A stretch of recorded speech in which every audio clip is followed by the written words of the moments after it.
చెప్పండి అన్న, రేవంత్ రెడ్డి గారు ఎలా కొత్తగా వస్తున్నాడు బీసీల పార్టీల గురించి, బీసీల గురించి? కులగణన చేయాలి, బీసీలకు స్థానిక సంస్థలు 42% రిజర్వేషన్లు పెంచాలని చెప్పి అనేక రోజులుగా బీసీ సంఘాలుగా ఉద్యమిస్తున్నాం.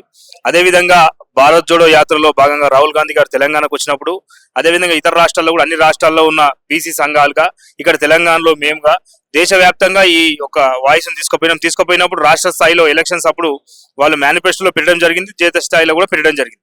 పెట్టిన తర్వాత వాళ్ళు ఏమన్నారు, మేము అధికారంలోకి వచ్చిన 3 నెలల్లోనే సమగ్ర కులగణన చేసిన తర్వాత బీసీలకు రిజర్వేషన్ పెంచి ఖచ్చితంగా అన్ని రంగాల్లో వీళ్ళకు న్యాయం చేస్తామని చెప్పారు. కానీ అధికారంకి వచ్చి 9 నెలలు దాటుతున్నా కానీ నేటికి కూడా ఇంకా కులగణన అంశం దాన్ని ముందుకు తీసుకోపోతలేరు. ఎందుకంటే మేము రేవంత్ రెడ్డి గారిని కలిసాము, అదేవిధంగా బీసీ శాఖ మంత్రి వాళ్ళు పొన్నం ప్రభాకర్ గారితో కానీ లేదా ప్రిన్సిపల్ సెక్రటరీ గారితో కూడా అనేక మార్లు చర్చించినాము, వినతి పత్రాలు ఇచ్చినాము. ఎందుకంటే ఇక్కడ జిల్లాలో బీసీలు వారి యొక్క ప్రాతినిధ్యం తగ్గుతుంది. ఎందుకంటే గతంలో కొత్త మున్సిపల్ చట్టం తెచ్చినప్పుడు 33% ఉన్న బీసీ రిజర్వేషన్లు కేవలం 18% పడిపోయినాయి. ఒక్కొక్క జిల్లాలలో చూస్తే మాత్రం అసలు ప్రాతినిధ్యమే లేకుండా పోతుంది. అక్కడ ఎమ్మెల్యేలు కానియకుండా, ఎంపీలు కానియకుండా, కనీసం మమ్మల్ని సర్పంచులు, ఎంపీటీసీలు, జడ్పీటీసీలు కూడా కానియరా అని చెప్పి మేము అనేక మార్లు పోరాటం చేస్తే ఢిల్లీలో ఉన్న ఏఐసీసీ ఆఫీసును కూడా మా ఆధ్వర్యంలో ముట్టడించడం జరిగింది.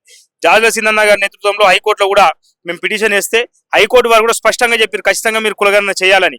కానీ ముఖ్యమంత్రి గారు మొన్న ఒక 2 నెలల కింద అడ్డదారిలో ఎలక్షన్స్, మధ్య మార్గంగా ఎలక్షన్స్ అని పేపర్లలో రాపియడము, మేము స్థానిక సంస్థల ఎలక్షన్కు సిద్ధమవుతున్నామని చెప్పి రాపియడంతో బీసీ సంక్షేమ సంఘంగా అనేక ఉద్యమాలు చేస్తే నేడు ప్రభుత్వం దిగొచ్చింది. అయినప్పటికీ కూడా ఒకసారి ఇప్పుడు కొత్త బీసీ కమిషన్ వేసారు, వాళ్ళేమో బీసీ కులగణన అంటారు. అసలు దీని మీద క్లారిటీ లేదు. ఎందుకంటే ఈ తెలంగాణలో ఉన్న మొత్తం ప్రజలను లెక్కిస్తే మా బీసీల శాతం బయటపడుతుంది. మేము సమగ్ర కుటుంబ కులగణన చేయాలి అంటున్నాం. అంటే ఈ రాష్ట్రంలో ఉన్న ఎస్సీలు ఎంతమంది, ఎస్టీలు ఎంతమంది, బీసీలు ఎంతమంది, ఓసీలలో కూడా ఎంతమంది అనేది మాకు లెక్కలు కావాలి. దాని ప్రకారమే మాకు స్థానిక సంస్థలో ఖచ్చితంగా 42% రిజర్వేషన్ పెంచిన తర్వాతనే మేము స్థానిక సంస్థలు ఎన్నుకోవాలని చెప్పి కోరుతున్నాం. కానీ ఆల్రెడీ ఇప్పుడు రేవంత్ రెడ్డి సర్కారు కూడా జియో నెంబర్ 26 తీసుకొని వచ్చింది కదండి. జీవో నంబర్ 26 తెచ్చి ఇప్పుడు తెలియదు, మార్చిలోనే తెచ్చింది. జీవో నంబర్ 26 తెచ్చింది, 150 కోట్లు కూడా దానికి కేటాయించింది. కానీ కేవలం ఆ జీవో నంబర్ 26 అనేది పేపర్లకు మాత్రమే పరిమితమైంది, జీవోలకు మాత్రమే పరిమితమైంది. మేము ఏదో చేస్తామన్నారు కానీ ఇంతవరకు దాని ప్రక్రియ స్టార్ట్ చేయలేదు. మేము అనేక మార్లు అదే అన్నాం, ఈ 150 కోట్లతో డెడికేషన్ కమిషన్ ఇస్తారా, అది అసలు ఏం చేస్తాం, ఎలా చేస్తాం, స్టాటిస్టికల్ గా అనేది వాళ్ళు ఇంతవరకు కూడా ఏ కుల సంఘాలను కానీ పిలిచి మాట్లాడింది లేదు, మా బీసీ సంఘాలతో కూడా చర్చించింది లేదు. పోనీ గవర్నమెంట్ అన్న దాని మీద క్యాలెండర్ కూడా, రూట్ మ్యాప్ కూడా రిలీజ్ చేయలేదు. మేమేమంటున్నాం, అసలు ఎట్లా ఏ విధంగా కులగణన చేస్తారు, దేని యూనిట్ గా చేస్తారు, దానికి స్టాటిస్టికల్ ఇప్పుడు బీహార్ లో చేసారు 67%. అనేక మంది కోర్టుకు పోయినా ఆ బీహార్ ప్రభుత్వం ఎదుర్కొన్నది. 67% రిజర్వేషన్ పెంచిన తర్వాత కొన్ని మధ్యంతర ఉత్తర్వుల ద్వారా జరిగినాయి. లేదా తమిళనాడు పెంచుకుంది. అసలు ఎలా విధంగా మీరు చేస్తారు, దాని మీద దాని రూట్ మ్యాప్ ఇవ్వాలని చెప్పి ఇప్పుడు కూడా కోరుతున్నాం. బీసీ కమిషన్ తో పాటు డెడికేషన్ కమిషన్ అనేది కులగణన డెడికేషన్ కమిషన్ వేస్తే బాగుంటది. లేదా ఈ బీసీ కమిషన్ ద్వారా పూర్తి స్థాయిలో ఉన్న ఈ తెలంగాణ రాష్ట్రంలో ఉన్న ప్రతి ఒక్కరిని లెక్కించాల్సిందే. ఎందుకంటే మా సిగ్గుచేటు మొన్న చూసిరు మీరు, పేపర్లో వచ్చింది ఈనాడులో, ఈ దేశంలో ఉన్న పందుల లెక్క ఉంది, కుక్కల లెక్క ఉంది, కానీ బీసీల లెక్క లేకపోవడం. ఎప్పుడో బ్రిటిష్ ప్రభుత్వం ఓడి తీసిన బీసీల లెక్కలు తప్ప ఇంతవరకు ఎవరు కూడా బీసీ లెక్కలు తీయలేదు. కాబట్టి ఖచ్చితంగా రాష్ట్ర ప్రభుత్వం బీసీ లెక్కలు తీయాల్సిందే. మాకు రావాల్సిన వాటా మేమెంతో మాకంతా అనే నిదానంతో మేము ముందుకు పోతున్నాం కాబట్టి మా వాటా మాకు ఇవ్వాల్సిందే అని చెప్పి. తర్వాత కార్యాచరణ ఎలా ఉండబోతుంది అన్న? ఖచ్చితంగా ఇప్పుడే మేము అనౌన్స్ చేసినట్టు ఈ నెల 25వ తారీఖున పెద్ద ఎత్తున సుందరయ్య పార్క్ నుంచి ఇందిరా పార్క్ దాకా బీసీ కులగణన సాధన మార్చ్ నిర్వహిస్తున్నాం. దాన్ని పెద్ద ఎత్తున నిర్వహిస్తాం. దాని తర్వాత కూడా ఈ ప్రభుత్వం ప్రకటించకపోతే రాబోయే రోజుల్లో చాలా తీవ్ర పరిణామాలు ప్రభుత్వం ఎదుర్కోవాల్సి వస్తుంది. ఎందుకంటే కేసీఆర్ గారు ఇదే విధంగా ఇదే ధోరణితో పోతే ఆయనపై ఎన్ని యుద్ధాలు చేశాము, ఎంతవరకు వారి ప్రభుత్వం పై యుద్ధం చేశామనేది అందరూ తెలుసు. కాంగ్రెస్ ప్రభుత్వం అధికారంలోకి రాని కారణం కూడా బీసీలే. ఏదైతే రాహుల్ గాంధీ గారు అన్నారో ఎవరెంత ఉంటే వారికి అంత వాటా దక్కాలన్నారో, ఖచ్చితంగా ఓబీసీ సమాజం నమ్మింది, కులగణన చేస్తా అంటే నమ్మింది, 50% సీలింగ్ తీసేస్తా అంటే నమ్మింది. కానీ నేటికి కూడా ఇక్కడ రాష్ట్ర ప్రభుత్వం అమలు చేయడానికి పూర్ణం బీసీల వ్యతిరేక ధోరణి ఎందుకు పోతుందని చెప్పి మాకు కూడా కొద్దిగా సందేహాలు ఉన్నాయి. ఖచ్చితంగా రేవంత్ రెడ్డి గారు ఆ మచ్చ తొలగించుకోవాలంటే రేపో ఎల్లుండో ఖచ్చితంగా దాని మీద క్యాలెండర్ రిలీజ్ చేయాల్సిందే, రూట్ మ్యాప్ రిలీజ్ చేయాల్సిందే, దాని విధి విధానాలు రిలీజ్ చేసి మాకు ఒక భరోసా హామీ ఇవ్వాల్సిందే అని చెప్పి కోరుతున్నా. అక్క చెప్పండి అక్క, రేవంత్ రెడ్డి అసలు బీసీలను ఎలా మోసం చేస్తున్నారు?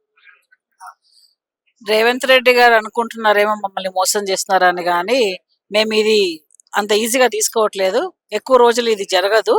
ఎందుకంటే ఎట్లా ప్రభుత్వాలను దించాలో మా బీసీలకు కూడా తెలుసు. ఇదివరకే మేము ఒకటి చూపించినాము. ఇంతకు ముందు ఉన్న బీఆర్ఎస్ ప్రభుత్వాన్ని ఎట్లా దించినాము, ఆ దించినాము అంటే మా బీసీలే కారణము. ఇప్పుడు రేవంత్ రెడ్డి గారు మమ్మల్ని ఇట్లా మోసం చేసుకుంటా మంచి ఏదో జియో రిలీజ్ చేసి బడ్జెట్ రిలీజ్ చేసి ఎలక్షన్స్ అయిన పార్లమెంట్ ఎలక్షన్స్ అయినప్పటి నుంచి ఇప్పటివరకు ఒక్కటి మాట్లాడారు. నిన్న ఏదో సమావేశంలో త్వరలోనే చేస్తాము అని చెప్పారు. కానీ చేస్తాము అని చెప్పినాక దాని దశ దిశ అనేది చెప్పలేదు. ఎప్పుడు చేస్తారు, ఎలా చేస్తారు అని చెప్పలేదు. సో ఇలాంటి మోసాలు మీరు రేవంత్ రెడ్డి గారు చేస్తారు అంటే గుర్తుపెట్టుకోండి, మీ కుర్చీ కూడా ఖాళీ చేయాల్సి వచ్చే పరిస్థితి కూడా మేము తీసుకురాగలమని నేను మీకు చెప్తున్నాను. కానీ నిన్ననే మహేష్ గౌడ్ గారు కూడా నిన్ననే ప్రమాణ స్వీకారం చేసిండు. కానీ ఇప్పుడు రేవంత్ రెడ్డి గారు ఏమంటారు అంటే బీసీలకు ఖచ్చితంగా న్యాయం చేకూరుస్తాం. అనడం అంటున్నారండి. రాహుల్ గాంధీ గారు కూడా వచ్చేసి ఎలక్షన్ల ముందర పెద్ద ప్రచారం చేసినారు. బీసీలకి స్థానిక సంస్థ ఎలక్షన్ లో 42% ఇస్తామని. దాని తగ్గట్టుగానే సరే ఎలక్షన్స్ అవ్వగానే రిజల్ట్స్ రాగానే వాళ్ళు జీవో తీసుకొచ్చారు, బడ్జెట్ రిలీజ్. కానీ ఆచరణలో పెట్టట్లేదు కదా. ఇంకెప్పుడు మొన్న కోర్టు నుంచి ఆర్డర్ వచ్చింది 3 months లోపల వాళ్ళు ఇవ్వాలని. దాని గురించి వాళ్ళకి ఇంకా టైం దొరకట్లేదా? ఒకటి క్యాబినెట్ మీటింగ్ పెట్టడం కానీ, వాళ్ళకు చర్చ చేయడం కానీ, ఒక డిస్కషన్ చేయడం కానీ. ఇప్పుడు ప్రమాణ స్వీకారం చేసిన పిసిసి అధ్యక్షుడు కూడా కులగణన గురించి అన్నది ఏమి ప్రస్తావించలేదు, ఏమి మాట్లాడలేదు. కాబట్టి వీళ్ళు ఇప్పుడు ఒక్క పొజిషన్ ఒక పోస్ట్ ఒక వ్యక్తికి ఇచ్చినంత మాత్రమే బీసీలు అందరికీ న్యాయం చేస్తున్నారా అన్నది అనుకోదు. మేము ఉన్నది ఒక 60% వరకు బీసీలో ఉంటే ఒక్క పర్సన్ కి మీరు ఒక పిసిసి అధ్యక్షుడు ఇవ్వగానే బీసీలు అందరం ఏమైనా హ్యాపీగా ఫీల్ అవుతాం అనుకున్నారా, సంతోషంగా ఉంటారా? ఓకే, అది మంచి పని, దాన్ని స్వాగతిస్తాం మేము. కాబట్టి కానీ ఇంత జనం ఉన్న వాళ్ళందరికీ న్యాయం చేయాలంటే కులగణన చేస్తేనే అప్పుడు మేమెంతో మాకంతా అన్న చెప్పి మాకు ఒకటి తెలుస్తుంది. కాబట్టి దాని గురించి మేము పోరాటం చేసుకోవచ్చు. మా హక్కులు మాకు కావాల్సింది, మా హక్కులు మాకు దొరికేంత వరకు కూడా మేము ఈ పోరాటాన్ని ఆపము.